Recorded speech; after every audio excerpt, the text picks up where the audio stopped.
Hey guys, it's fucking 2 in the morning, but I felt so inspired to podcast because now I figured out how to play music in the background, and I'm going to be providing that to you guys just for listening. Now that I've figured it out, I'm going to provide background music. I might have a phone call interview with a guest speaker just to give his insight. But without further ado, let me give you some music, guys. Let me trap you. See, this track's called Believe in the X-Files, but let me just talk over it just because I'm that kind of a guy. That I'll give you something to listen to, but then I'll talk over it. That's what happens when you have a brain injury, guys. Now, the other day I spoke on creation. I was very profound about it. And I'd like to go further into it. Now, what I said about creation is that it's positive and negative energies attracting each other. Now, to go further into that, when you see something horrible, you know, when you see something tragic, you feel drawn to it, whether it be with a thought or with, just a tear that is shed for that negative thing. You feel sympathy. Energy allows you to feel that, and that is God through a brain injury's perspective, I guess. As someone with executive functions disorders or deficits, whichever you prefer to call it. I like calling it deficits, but I call it disorders to be respectful to the doctors that why do I feel like the only gentleman? Honestly, probably don't know enough about executive functions disorders, like. Cause y'all bitches got no respect left. I feel much better off calling it what the psychopharmacist, what the psychopharmacologist called it, and call it executive functions deficits. I don't know where I was going with psycho, but just to fuck you. It's something that I really believe in. And treat you right. Why are you fucking with to believe in my own music, even. I believe in my brain injury, and my brain injury tells me a lot of things because it helps me to process things and it helps me to think of things in a way that it makes sense. At some point, I might just get Lil Dicky's Pillow Talk to play for you guys, and that'll kind of help you to understand what goes through my mind a lot of the time, because the thing with creation is that energy is infinite, and when you consider that energy is the power of creation, you see something positive, you're also drawn to that.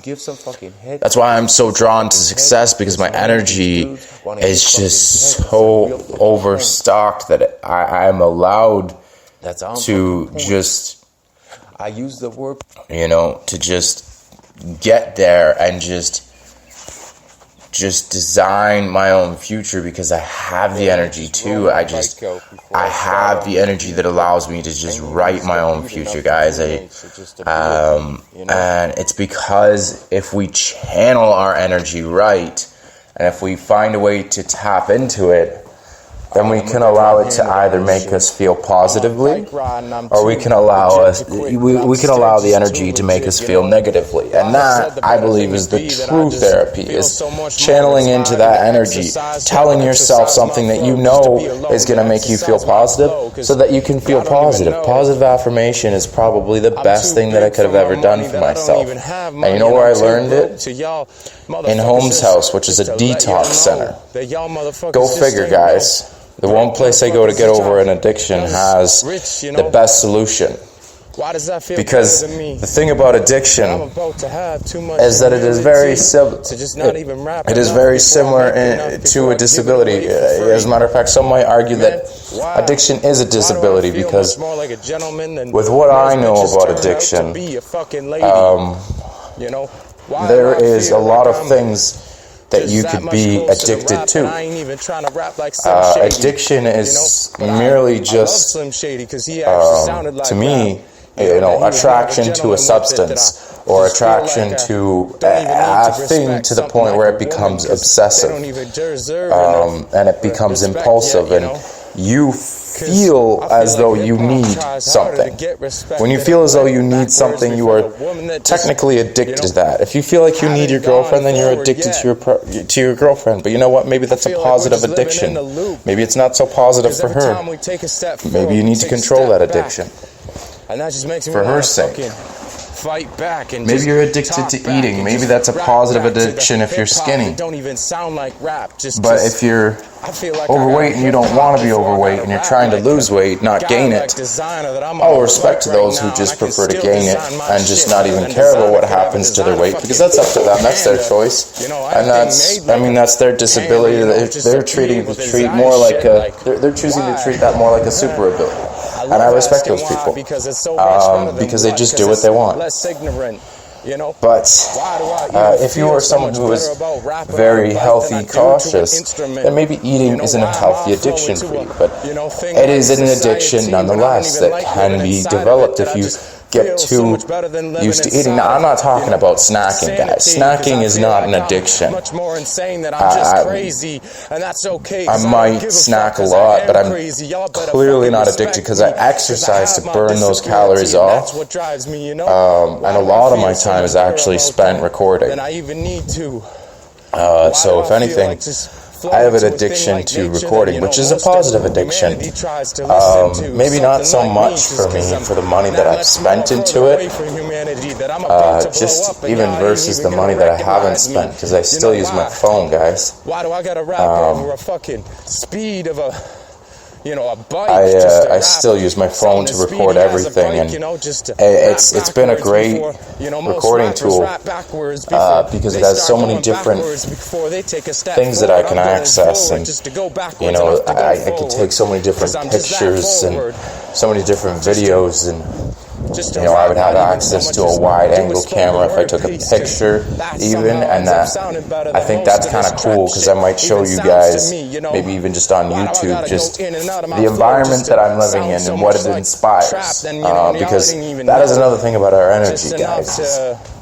Our energy, positive or negative, is inspired by the environment around us and how we choose to perceive that environment.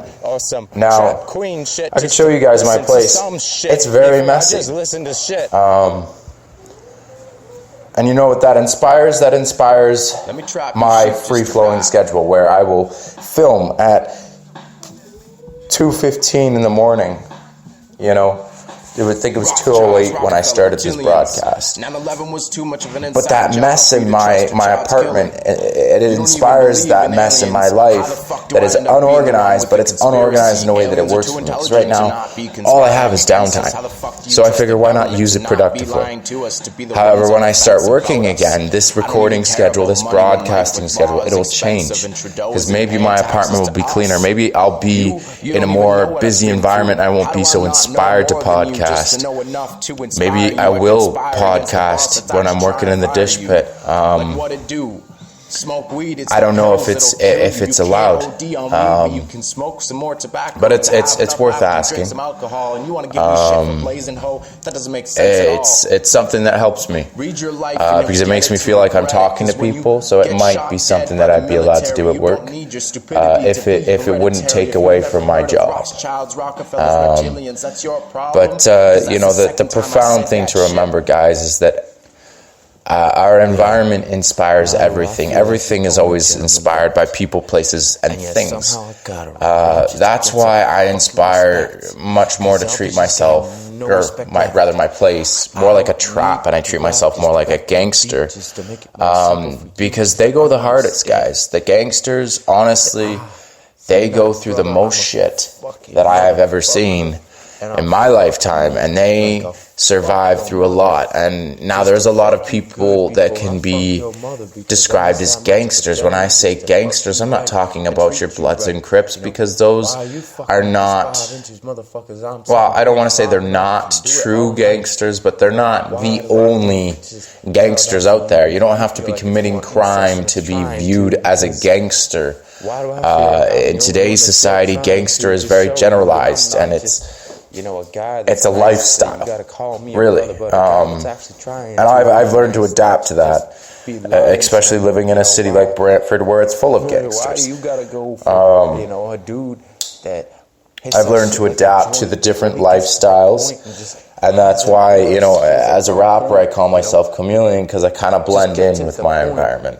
If you can blend into your environment in a way that it makes you feel comfortable in that environment without having to make yourself too uncomfortable, then that is where you can blend in with a gangster's paradise. That's where you can blend into the trap and you can become a part of that environment. But one thing I'll tell you about gangsters is that they can smell fear, and they will feed off of it. That's why if you're ever hanging out with a gangster, you should never be afraid.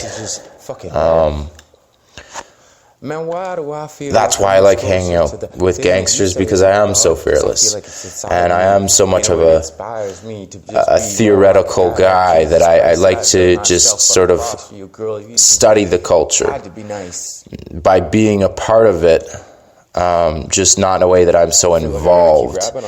I'm not out there selling drugs and robbing stores, but I do hang out with a lot of gangsters because I feel as though, growing up as a kid, I had to kind of live the life of a gangster just with my disabilities. I had to be, very, very tough, and I had to really just defend myself a lot, and that's what I got persecuted for, was defending myself. And I feel like, a lot of gangsters, they're only just defending themselves on the streets that they grow up in, the neighborhoods they grow up in, and they get a lot of shit for it, because you only hear about one side of the story, and that's what I seek to change, guys. I seek to tell both sides of the story. I seek to tell multiple aspects of this crazy train we call life.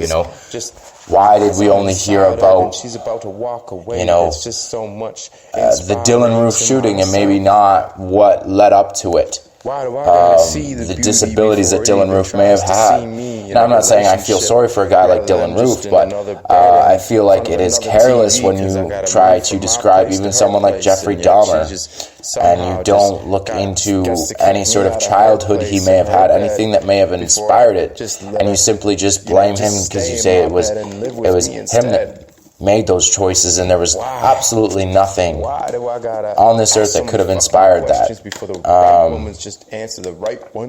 Because it is the way that we treat people that inspires the way, it inspires people to treat people the same way. I'm running out of time, but I will just end with this. I think if you yell at someone, then that's going to teach them to yell at you. If you hit someone, that is going to teach them to hit you, just as much as other people. Maybe they won't hit you, but maybe they'll hit other people. Maybe they'll yell at other people. When you project your behaviors onto other people, that is the behaviors that you are teaching. And when someone looks up to you the same way that I look up to a gangster, a lot of the times the negative behaviors are taught. Because the positive behaviors always feel bad for being so positive, when the negative energies come in and they criticize the positive energies for being so goddamn positive. And that's where the interaction is crucial, because you have to always nurture the positive energies and the negative energies. Because if they're negative, then that means that they can't become too positives just yet. Because every negative energy within us has positive energy to draw from as well.